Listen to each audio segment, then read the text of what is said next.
if you use some copyrighted work to train an AI program, and at the end of it, it produces a work that puts this creative out of work or is competing in the marketplace at the same level as this creative, then there is no need for that to be considered fair use, because you're producing a commercially usable material or a material that will replace the creative in the market. Then the other option that should be last option is the most permissive, whereby we put the aspect of public domain and advancement of technology behind, or as a sub to creative protection. In this case, we allow unlimited use of AI work to train AI until we get to the point where we can actually say AI has developed and can be used optimally. Now, that is last case scenario, but it is a mode that some countries like Japan have picked to use because they consider technological advancements to be of more importance than protecting creative works. Then we have the fourth option, which is legislative opt-out. In the legislative opt-out, this is a sub of the common and most permissive authorization. In this one, yes, AI systems will be allowed to access whatever material they would like to train on. However, once they have accessed the material as a creative, you have an option to opt out, or rather to restrict the use of your work for that purpose. So the four proposed solutions to infringing of copyrighted work is fair dealing, that is completely restricted; flexible fair dealing, whereby we use principles or instead of a defined list; and then we have the most permissive, that is allowing complete use of material by AI. As a response again to the issue of use of copyrighted work to train AI, we also have an option that is not really legislative, because we know legislation takes very long to put in place. It also requires a lot of lobbying, and once it is put in place, it is not flexible. We have a market response whereby there is a licensing option to convert the legal question into an ordinary commercial one. How does this work? Creatives take the initiative to license their work to AI platforms for use for training. We have, as we've had for years, Creative Commons. So Creative Commons is where you put out your work out in the public domain. However, you restrict that this work can be used just for enjoyment, but you cannot reproduce, you cannot download, you cannot distribute.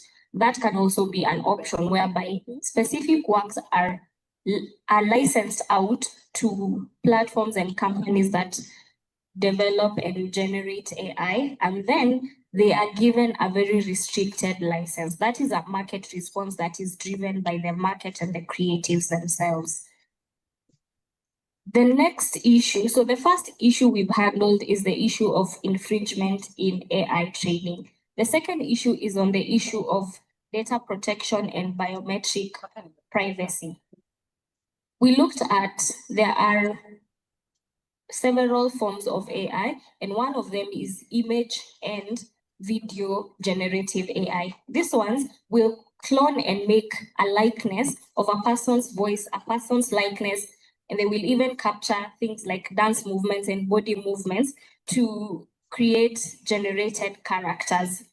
The Kenya Data Protection Act defines biometric data, such as your voice and your genetic makeup, to be sensitive data. And what is required by this law is that whenever someone is using your biometric data or sensitive data, you have to give an explicit informed consent. You have to be informed, why is your data being used? And then you have to be very express that I have allowed these people to use my data. Now, while we have a very good law and the principles are very good law, our biggest challenge is in implementation. most of the AI systems are not Kenyan, they are extrajudicial. So then how does our data protection office and the commissioner enforce this very good law that we have so that Kenyan data is not used to train some of these systems? We can have regulations that require only deployment of systems that are compliant with Kenyan laws. We've seen countries that are using that system. As long as your AI system is compliant with the Kenyan legislation, then you can deploy it for use within the country. If not, then that is not possible. And then just to rush very quickly because my time is gone, we have the issue of output. Now, when it comes to output, this has been dealt by Kenyan, not courts as such, but the Copyright Tribunal. It is not yet a binding and decisive action, but we have at least a tunnel and a light at the end of the tunnel.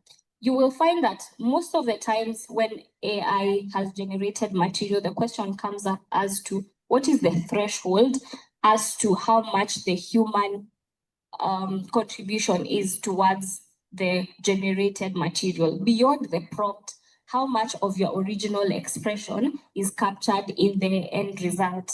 And what we have currently is that as long as there is no substantive creative input, then that cannot be considered original character and therefore capable of being protected. This is a legal issue that I think will take quite some time for people to settle on what actually constitutes the threshold for substantive threshold for input or substantial creative input towards a character. Then lastly, we have the issue of moral rights and stylistic imitation. Ideally, whenever a human produces an artistic piece of work, you have the moral right. That is the right to have attribution for your work and the right to stop others from either using your work in a way that will either taint your name or in a way that it was not intended for.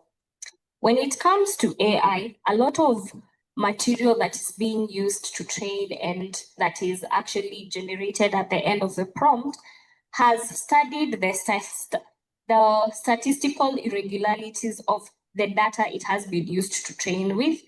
For example, when it comes to music, it has been trained on the chord progressions, the rhythm, and the ornamentation. So even though it might not give as an output the word for word, lyric for lyric song, it will give something that is very similar, and if compared side by side, would actually point towards this is an AI generation of a specific artist's work. Now, this brings up a moral question that hasn't been tackled before. Yes, it might not be the word for word work that you had initially produced as an artist, but the style and the unique irregularities and the unique codifications that are attributed to you as an artist, then how do you protect that morally so that you prevent your work and your styles and your originality being abused or used in a way that is not what it was intended for? When it comes to processes around AI, where other legal issues such as licensing, contracting, and collective managements arise, what I have proposed is that one, going forward as creatives, we need to ensure the same way when it comes to contracts, we have to ensure we have defined what the payment terms are. It has now to become a trend and a requirement that you will put in the terms. How do you expect your work to be used when it comes to AI tools? If you are allocating ownership, for example, a work that has been generated with the aid of AI, then how do you attribute the ownership? Those have to become now a standard of practice for us in whenever we are contracting and licensing out our works. Again, for collective management organizations, they have to pick up the task now to ensure that the works and the creative artists that they manage their work is not subject to abuse. What does this mean? There has to be a registration process for all works that have been created with AI assistance. And then there has to be, on the second level, a process of licensing of works by creatives, if so allowed, to be used by AI and for AI purposes. And then lastly, the last legal issue I've looked at is the issue of liability and accountability. We have liability that is criminal, whereby AI can be used to steal identity or voice and likeness cloning, which brings up issues of criminality that go beyond compensation and civil liability. And then when it comes to civil liability, the new thing that we see coming up is the chain of attribution. So you realize, unlike previous civil liability where one person would do one thing, for example, reproduce, and the law had a response. However, there was no response for a chain of violations. For example, if an image is generated, there is the maker of the system who used your data to learn or to train the AI, and there is the person who has actually prompted that, and then eventually this distribution. So we need to look into the legal issues of a chain of contribution such that our laws are either stretched to cover attribution of liability for these civil violations. And then the issue of commercial and licensing, I think the same principle will be applied as for collective management and individual contracting for creatives. Now, the last thing is, as we do that, let's think about the balance. Yes, we would like to protect creative works and creative productions, but also creative works and creators stand to benefit from digital innovation. So we need to create a balance where, as creatives, we're not too restrictive of allowing our works to be used, but also ensuring we benefit from them. Asante sana. That's the end of my presentation.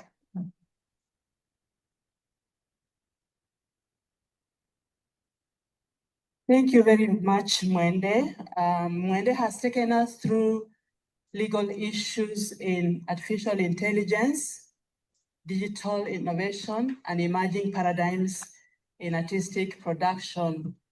And she has taken us through the training stages and the infringement of rights and the legal issues that arise. I'm just imagining what happens when you send your piece of music on WhatsApp or some social media, and then you find it has reached 1 million people globally. Whom do you accuse, or how do you go about it? So she has been able to give us solutions, and some of them are not yet established, but on the way. So thank you very much. Mwende, I don't know how you say greetings in your mother tongue. We would like to greet you that way. Those who can greet her, can you greet her now? Aha, thank you. Let's give her 3 claps. 1, 2, 3. Punga. Thank you very much.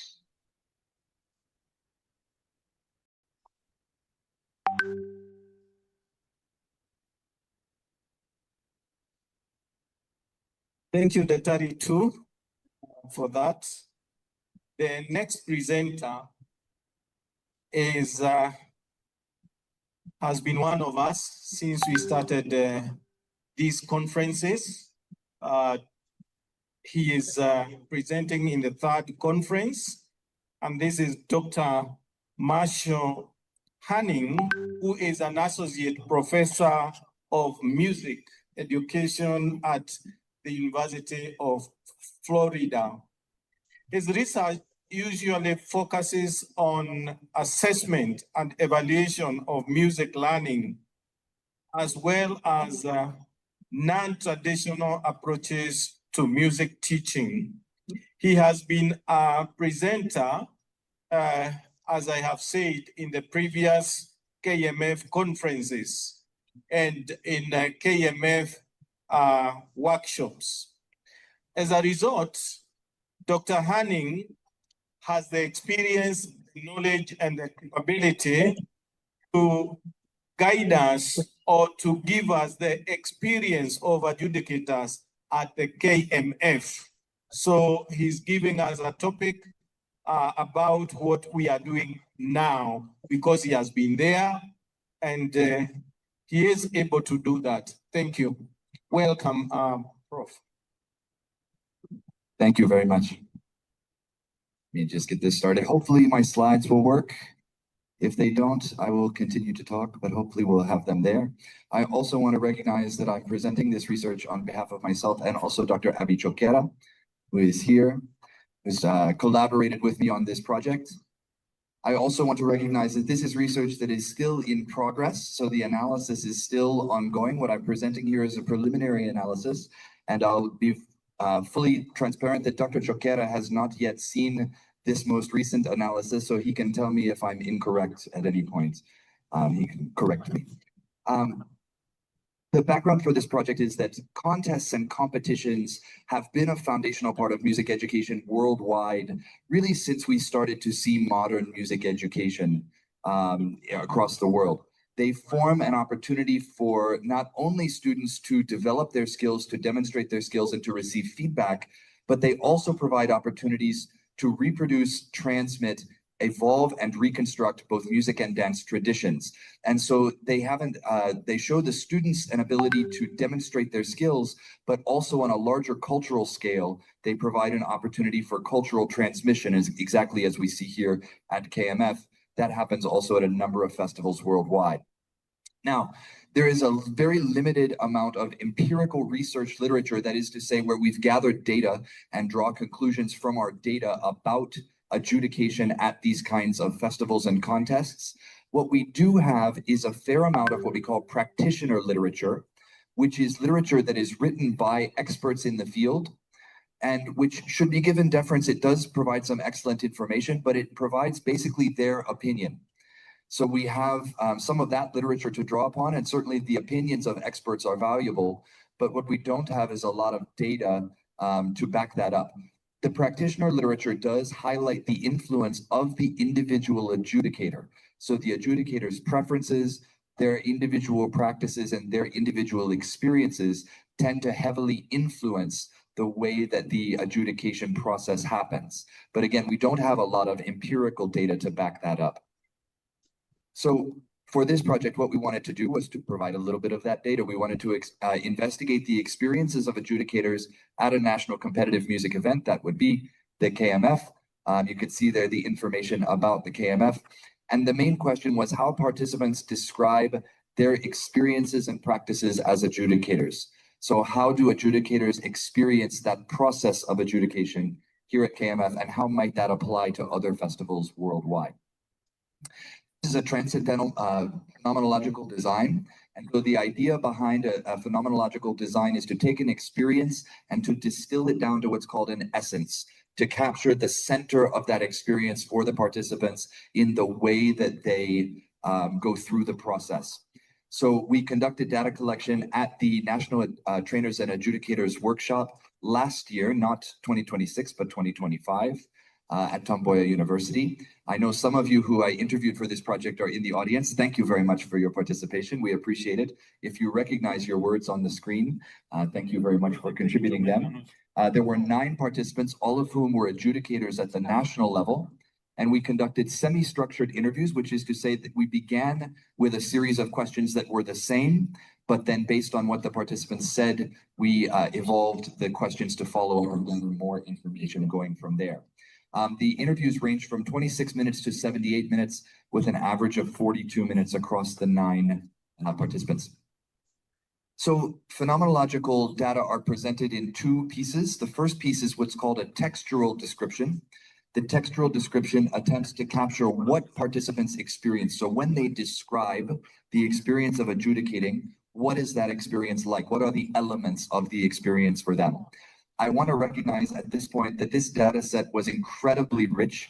There were so many wonderful ideas that came out of these interviews and so much important information. It was very difficult to distill this down into something that could be captured in a single presentation or a single paper. And so I'm necessarily omitting a great deal of information in order to capture only the most prominent elements. But there were many, many others that were discussed by the participants.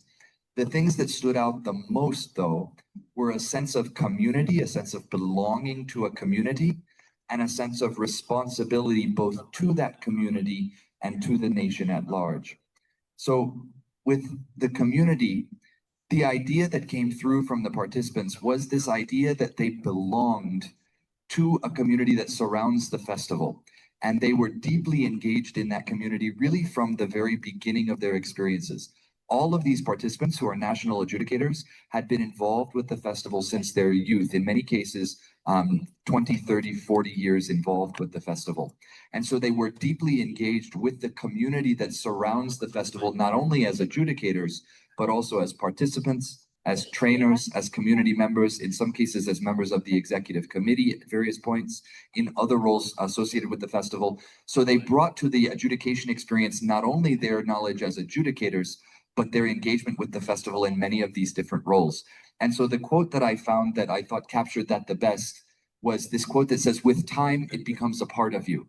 It was very clear that for all of these adjudicators, the festival was a part of them. It was not merely something that they did, but it was something that they saw themselves as being a part of and something that they saw as being a part of them. You can also see here the feeling of community among the adjudicators as they interacted with each other. So one of the participants said, "If I'm limited, you boost me. If I have something I cannot adjudicate, you'll do it." So we help one another to come out with a verdict. You contribute to each other's knowledge and work. And again, that was echoed by many of the participants. I've chosen one quote here to represent a great deal of material from all of the participants that demonstrated how they work together with other adjudicators, how they work together with other stakeholders to create this wonderful festival together as a community. The second main theme of the participants' experiences at the festival was a sense of responsibility. And this, again, was very deeply embedded in almost everything that the participants said throughout their interviews. The sense of responsibility to the adjudication profession or to the role of adjudicator, a sense of responsibility to the festival as an institution, sense of responsibility to the students and learners who are at the festival, and a sense of responsibility to the nation and to the impact that the festival has beyond even those who are here. So you can see some of the quotes here.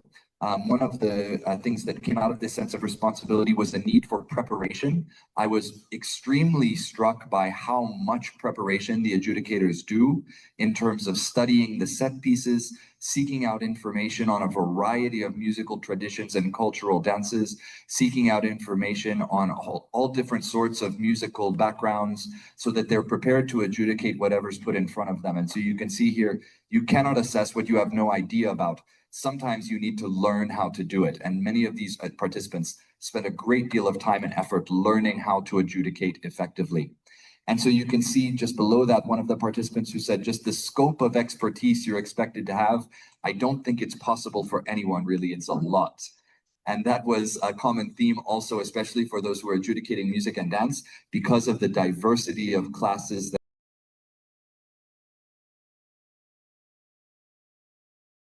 that are in the music and dance category. The knowledge that adjudicators have to have is immense, and they felt the weight of that responsibility. And you can see, I love this last quote also, "So I must equip myself first so that I can give a good service to the KMF and also to the nation and serve the Kenyan child in the right way." So that idea that they have to equip themselves, they're responsible to be prepared. It's not someone else's responsibility or the festival's responsibility to prepare them, but their own responsibility to ensure that they have the tools that they need to be successful. So that's the textual description. That describes what the participants' experiences were like. The second piece of phenomenology is a structural description, and the structural description tries to capture pieces of the environment or pieces of the context that lead to the experiences that the participants had. So the sense of community and the sense of responsibility were their experiences. The structural description tries to explain what is the context that leads them to feel that way. And there were two themes here also. One of them was community knowledge, and the other one is festival organization. So the first theme of community knowledge is very closely related to the theme of community that was a part of the textual description. But that community I'm positioning as a feeling of belonging, a feeling of engagement with the community. Whereas in the structural description, this community knowledge is the practices, the norms, the traditions, the processes of the festival and of the community surrounding the festival. So not so much the community itself, but the structures that that community has created. And the thing that struck me very much was that these structures and processes and practices are by very predominantly implicit. That is, that they're not communicated directly.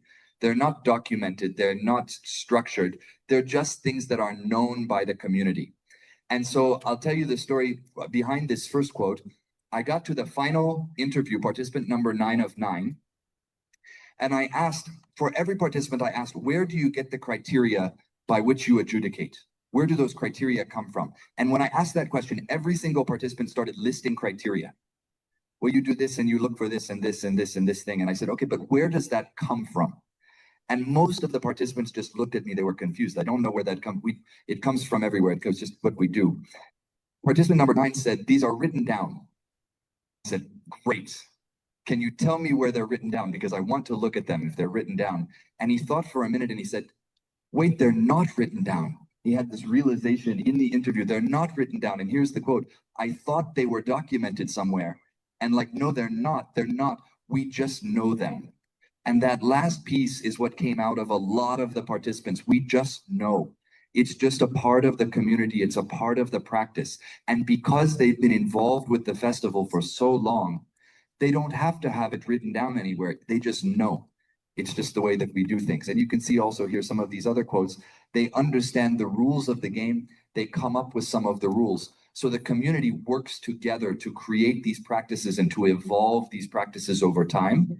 But they're created in a way that is very sort of modular and very implicit again. It's not like we sit down and we write down the document in many cases. It's that over time and as we interact with each other, the practices will shift here and there. And then you can see at the end, the workshop unifies our minds to some extent. The workshop was also a very important theme.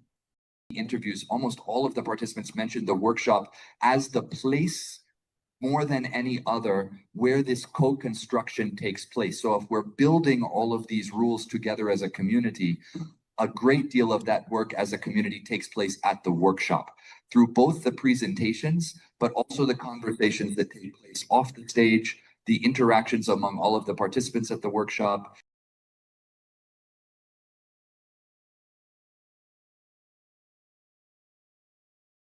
But one of the things that was suggested in the interviews, I don't think any participant said this directly, but in looking at what they said, it seemed as though the executive committee is also beholden slightly to their community.